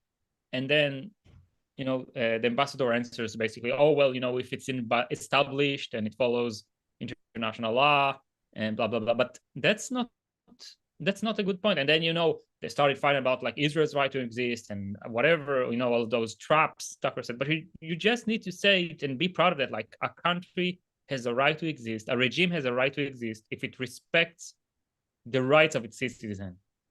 The right for a country to exist derives from the rights of the citizens. And that's all. No political movement against freedom and against people's right to own their own life, where women can own themselves and not being owned by other people, whether it's their father or their husband. A country should allow people to be free to exist, and a political movement thriving for a country should be the same way. And that's it. And that's what important for me to say in this context. And that I hate Tucker and he's a loser. Yeah, and I think like we talked about how Tucker brought up like a few interesting questions that could have like an interesting discussion, but he doesn't care about having discussion on that. And even the idea, like what makes a country legitimate, I think that's an interesting conversation you can have, especially with people who do not have a fully formed opinion of legitimacy when it comes to a country or a government. But he goes on and he immediately, or he talks about different things, and then he brings up the Bible, right? And that the land of Israel has been given to Abraham from the Nile to Euphrates, and he tries to make that point. And again, he simply brings up that quote and he's like pushing Mike Huckabee on like, okay, what does it mean? What does it mean really? And it's like, I don't know, probably there's a bunch of rabbis who probably had a conversation about this. There's a bunch of like Christian scholars who also had a conversation about this and what it exactly means. And Tucker, of course, brings up none of that. And he asks an ambassador to Israel about what it exactly means. And I think Mike Huckabee, I mean, in some ways, he kind of had a good point because he said, as far as he's concerned, Israel can like take it all. He, I think, has a wrong justification for why it's okay for Israel to take it all. But I mean, I want to go to you, Alex, just because we didn't bring up that clip, but they did talk a little bit about sort of legitimacy of a country. And of course, I mean, yeah, Bible of course. Like, I mean, I agree entirely with the R here, right? I mean, like, of course, the legitimacy of a country comes from its, respective individual rights, and it's, I mean, Israel, Israelis in Israel. I mean, like, we have a desire to live, okay? We have a desire to build. We're not actually a country that's all about destruction and whatever. And even living in the past, people are rebuilding already from October the 7th and going back to Neil Oz and going back to these kibbutzim and rebuilding, okay? Because that is the nature of what Israelis want to do. I mean, people are getting remarried, right? Who lost their husbands and lost their wives. Because that is in the nature of what it is that Israelis, for the most part, are really wanting to do. Is to respect life and to want to live it and to want to take it and accept it. And again, even if I want to go down Tucker's weird route here, he's a Christian supposedly, right? Why are you talking about Abraham, mate? Why are you talking about Abraham? I mean, Abraham had two wives, okay? Sarah and Hagar, right? So we're talking the Ishmaelim. We're talking about the Arab people, or the father of Ibrahim, right? I mean, come on. You mean Jacob, you moron. Okay? This is like, seriously. You open up your little Good News Bible, open it to the first part, take a look a little bit in the Genesis, take a little bit in this very beginning. Moron, I'm sorry, but like, come on. If you're going to go down the route, then have you ever seen a real Christian when they come to you and they want to make a serious, like apologetic argument to you? They come chapter and verse, okay? I actually really respect it. Sometimes when there's a real, conviction in the argument, right? So even on that, he fails on like a basic level here, right? So basic. It's just, and I wonder as well, like if anybody, a lot of people have already brought up these points to him, but it doesn't really matter because he's not making this content for anybody who is, Christian, right? That's the whole point. He's making Christian apologetics for Muslims or Christian apologetics for anti-Semites, right? That's what he's making. You know what I mean? So it's a little bit like if you're making, adult content for kids, right? You're pretending to make it for an audience that you're not making it for. A channel in the chat says, no, I've never seen a real Christian, which I found funny. Because I'm wondering, who are actually the real Christians? I think probably for me, it's some like died out sect in like Ethiopia in like the 3rd century or No, something. I mean when I mean real Christians, I mean a person who is you can see that they are Genuine, again. I'm like not a actual. Christian, but they are a person who is guided by the light they feel in their heart for Jesus. Okay, it's to me it's very clear when you meet one of them. Okay, I am not a Christian. I'm whatever, but I'm not offended. If somebody wants to come and spread the good news to me, it's totally fine. We can have a conversation about it, right? But when you speak to them, you know that you've spoken to them because they're extremely capable of pulling out chapter and verse, right, and trying to explain their arguments, right? But again, this is like when I say that this is a basic concept, right? About Abraham's 2 wives and Abraham the children of Abraham being the Arabs and the Jews, right? And the Jews, the grandfather of the Jews is Jacob. I mean, he misses on this such a key point, right? Like that he claims to be this person who is deeply guided by his faith. And when he's all into the polemics, of course, but when it comes to actual Christian apologetics, it's actually shameful that I know a lot more than him. Yeah, maybe he's just a New Testament Christian. They have. Well, again, but even then, clearly knows nothing. I mean, he's going on and on about. I don't know why we're going to be forced to be rebuilding the 3rd temple for the for the Jews. Well, then you clearly haven't read Isaiah. You haven't read your book. You have not read your book. You know what I mean? It's very simple. You go to the front of your Good News Bible, okay? You go into the kind of the front of it, the 2nd chapter, okay? Have a little read. It comes out with, archaeological plans, okay? This is Jesus was speaking. Anyway, why am I arguing about this? Okay, I don't believe in it. I'm simply saying that this is the whole thing, the whole argument actually is made up of nothing. It's nothing. It's the biggest straw man I think I've ever seen. Yeah, any thoughts on this one?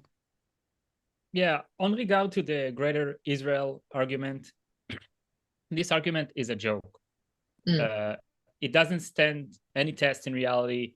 Israel is one of the only countries in the world that voluntarily gave up so much of its land just for peace. I think, by the way, my personal opinion is that it was wrong. I think Israel should not hand out its territory to its enemies for fake peace.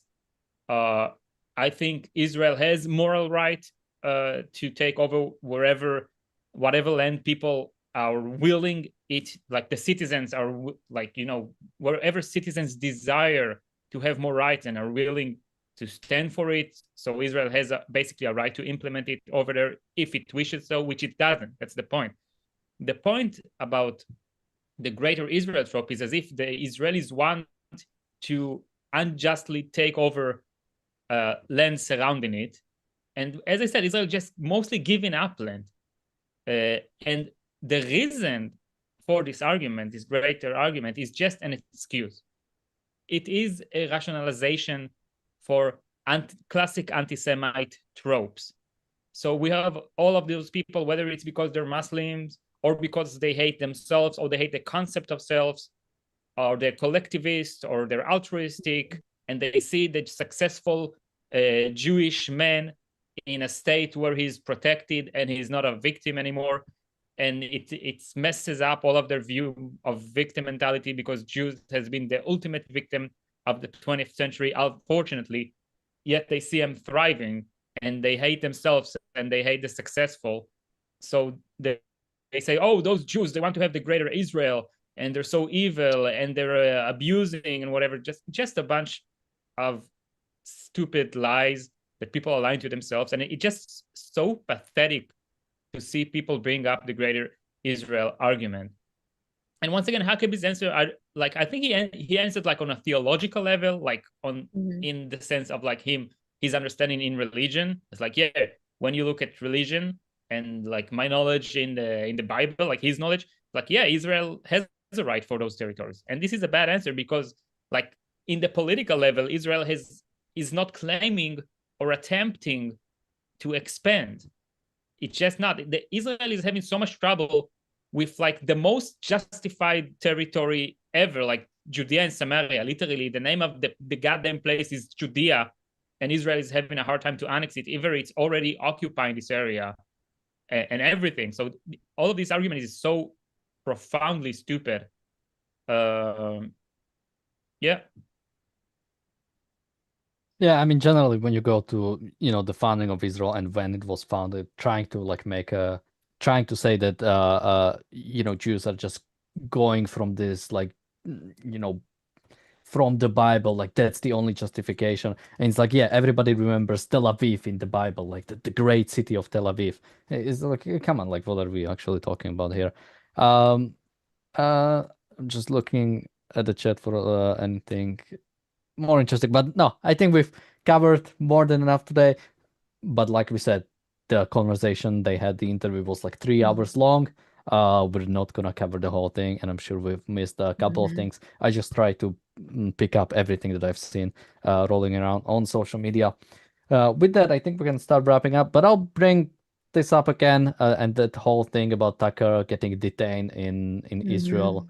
If you guys have anything to say to that, Alex, anything to say on that, or I any mean, other yeah, last thoughts? And yeah, I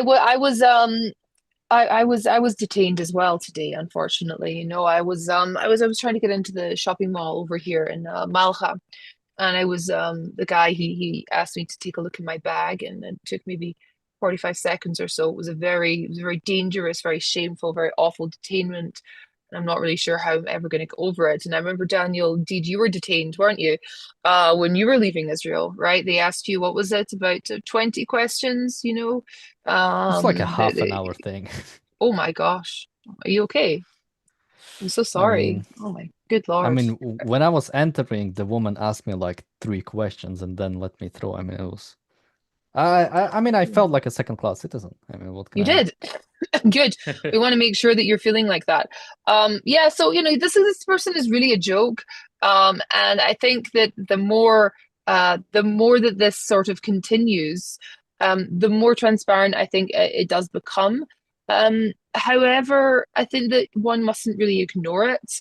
I think that it's very important to continue to speak the truth, even when you think this argument is so dumb I cannot possibly really engage in it. I still would encourage you to try to, if you possibly can. I agree, it's really not easy. I find him just so insufferable, to be honest. But yeah, I really enjoyed the stream, everybody. Today, really enjoyed speaking with you, Eyal, and speaking with you, Daniel. And thanks a lot for inviting me on. Anywhere people can find you or anything you'd like to promote? I would actually like to promote. There was a new book that was written about Tucker Carlson recently. I simply do not remember the title of it, but I saw the author being interviewed on Michael Moynihan. I will find it and I will put it in the comments. Hated by all the right people? Could that be it? Potentially. Okay. Yes, potentially. But yeah, I'm in the middle of reading it, and it is I'm listening to a lot of podcasts about it, and it is quite illuminating. First, any thoughts from you on the detainment, or any other Mhm. closing thoughts, and also where can people find you? The detainment argument, the crazy thing is that like people are echoing it. Like, yeah, this is like a dumb joke of an argument, but people are actually echoing this stupid argument. That's what's annoying for me.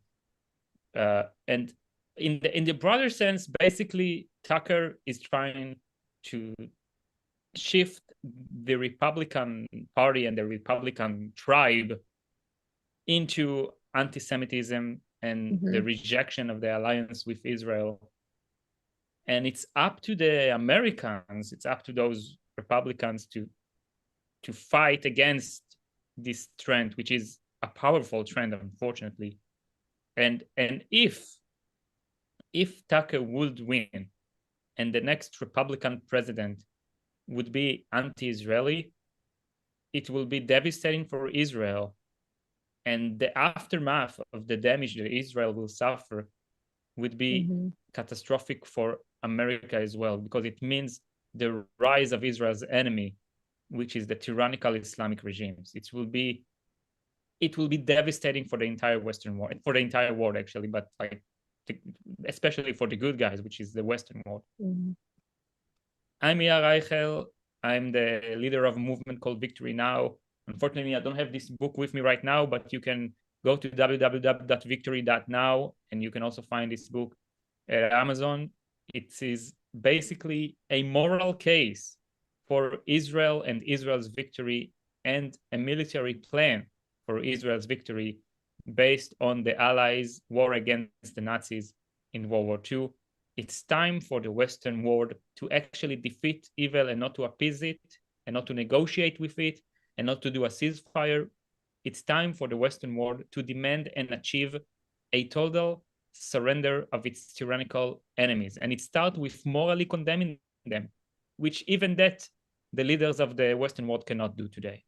So if you're interested in this kind of a message and want to know how to deliver it and what it actually means, elaborate, like in a more exhaustive way, so please take a look at www.victory.now and check out the book. Yeah, and what you said about Takar's kind of view of foreign policy coming into fruition, it should be remembered that currently, at the very least, on the poly market, presidential election winner 2028 is still leading JD Vance at 23%, which I don't know if that he would be the person that would completely dismantle like a relationship with Israel, but I think he's the closest to it that America has ever been. So even the past presidents, like even when you take Biden or even when you take like I don't know Jimmy Carter, I think none of them would go as far as like try to completely dismantle any relation with Israel. They would push very bad policy when it comes to Israel and Palestinians. But even then, let me put it this way. Let's say he is going to be president.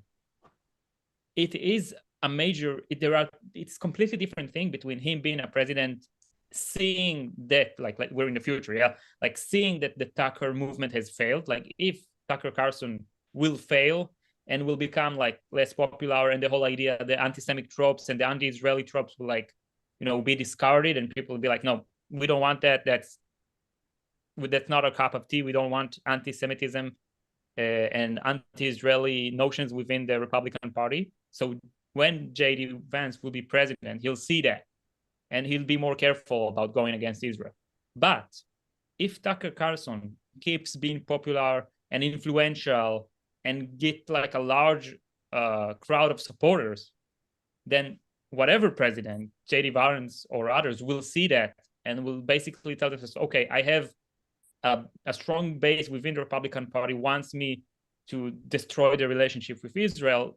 Let's do it. So that's basically how I see it. So it's really important and crucial and essential that the actual Republicans in America, those individuals, they have to reject and condemn all of those anti-Semite tropes, and they have to promote the idea, the true idea, that Israel is one of the greatest allies of the free and Western world, and it's the forefront of the war against the Islamic terrorist regimes, which are one of the greatest dangers to the people in the West, their freedom, their way of life, their prosperity, the economy, everything. Once those terror states manage to disrupt the order within the West, it's going to be a disaster. It's going to be a catastrophe. And Israel is currently at the edge fighting this war.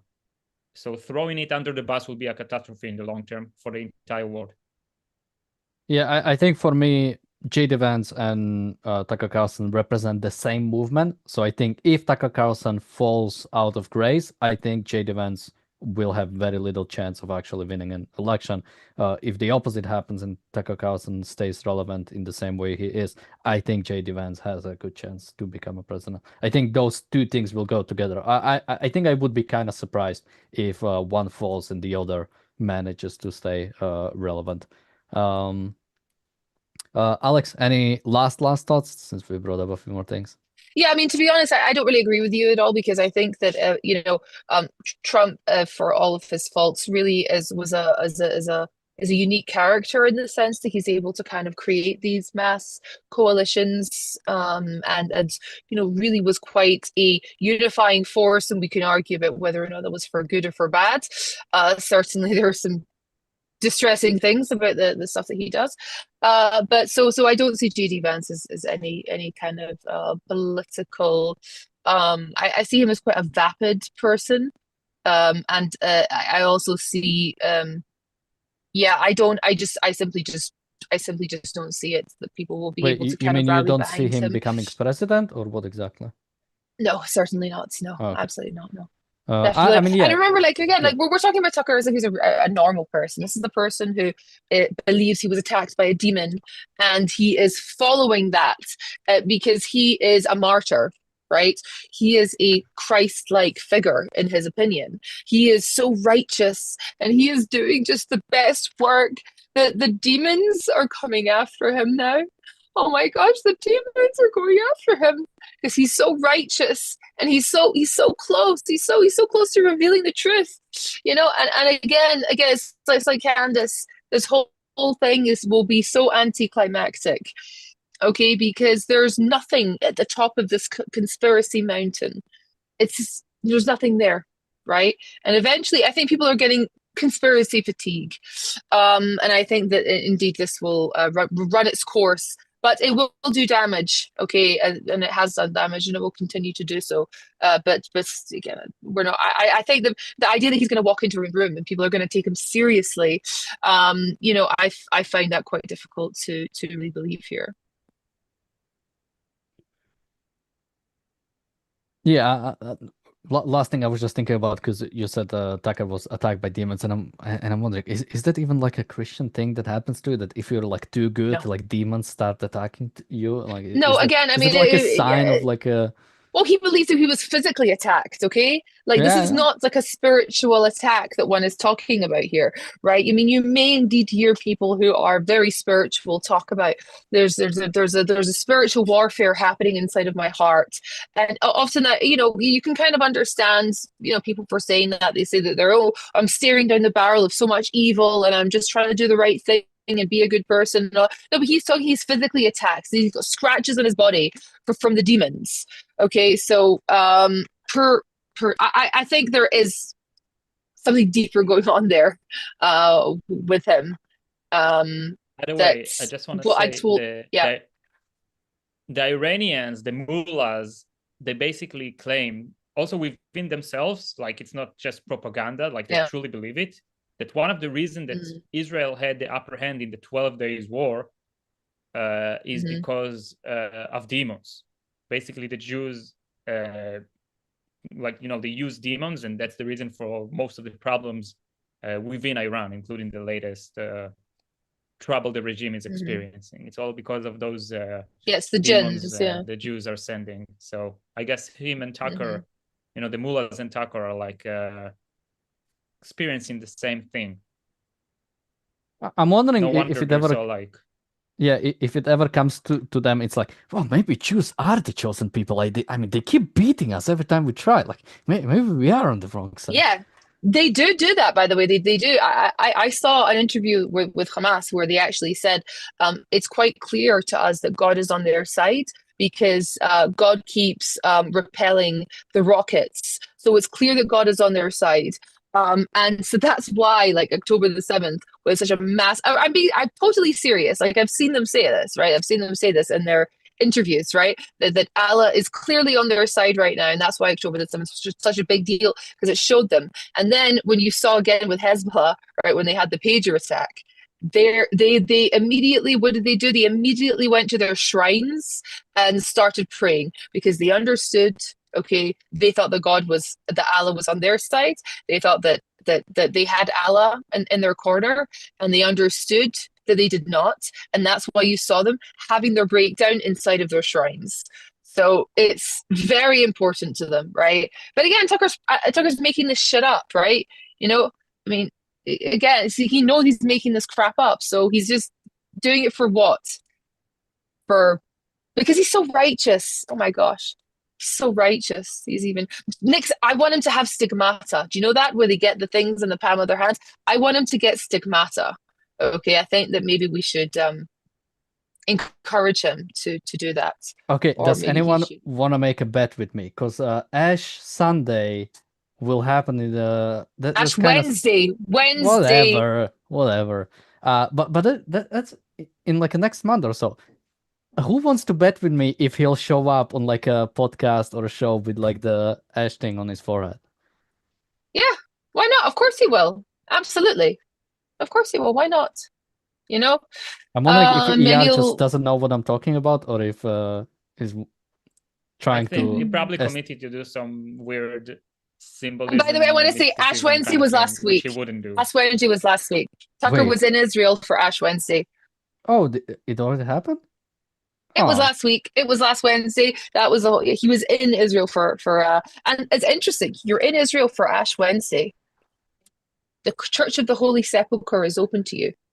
The Church of the Nativity, the Church of this Christian man who is a martyr, who is receiving stigmata from the demons, and on Ash Wednesday he is in the birthplace of his Lord and Savior, and he does not even go to the Church of the Holy Sepulchre. Is it because you're full of shit, maybe? Oh yeah, it did happen last week. Wait, really? He didn't even do... You Does just he No, look he at was it, too busy retroactively. berating. He was too busy berating Mike Huckabee, Yeah. you know, and doing Well, these he's practicing- Christian he was polemics here, practicing you know. his true religion. He was practicing his true religion, which is anti-Semitism. Yeah. And that one is definitely seems more important. I also looked up what denomination he is, and I think he is Episcopalian, which they do observe Ash Wednesday. So not a true Christian after all.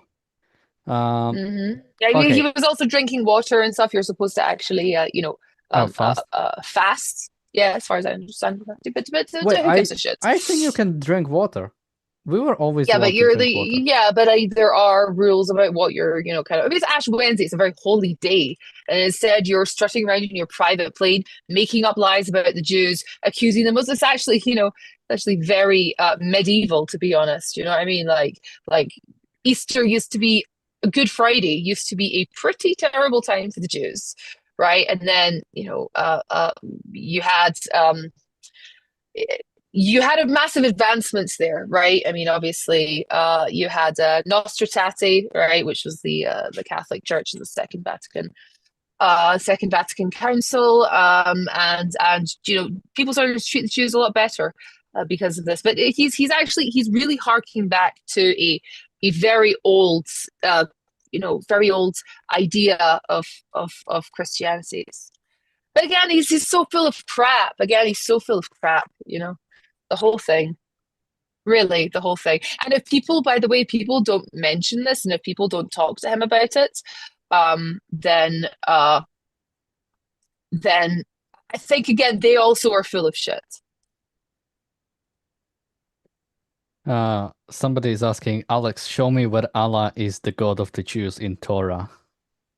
Chapter and verse. Okay.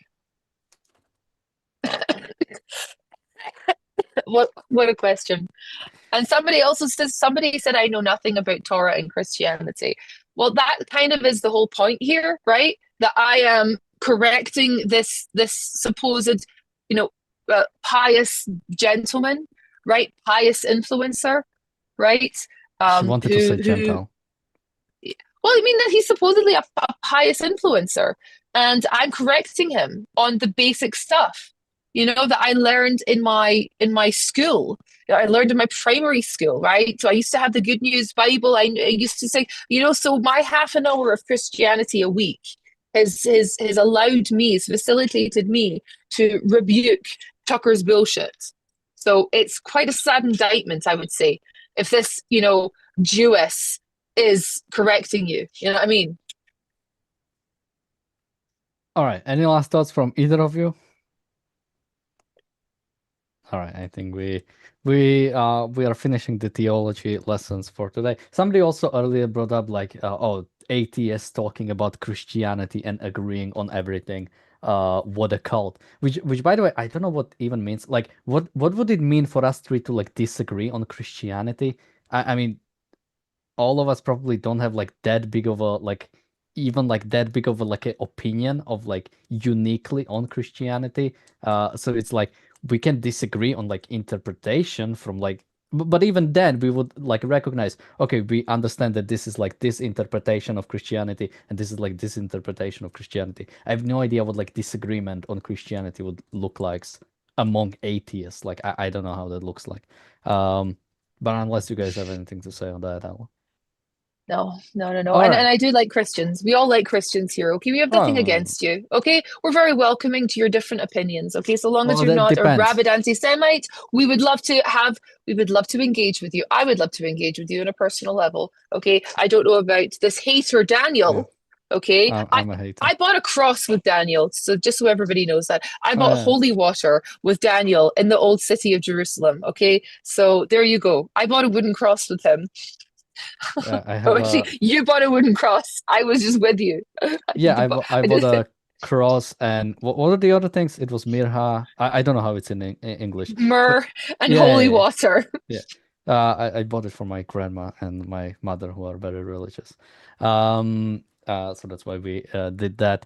But I would only clarify myself. I think the more Christian you are, I think the more far away you are from me, because that means you're more probably mystical and maybe irrational. But I mean, it depends. Everybody has like a very personal.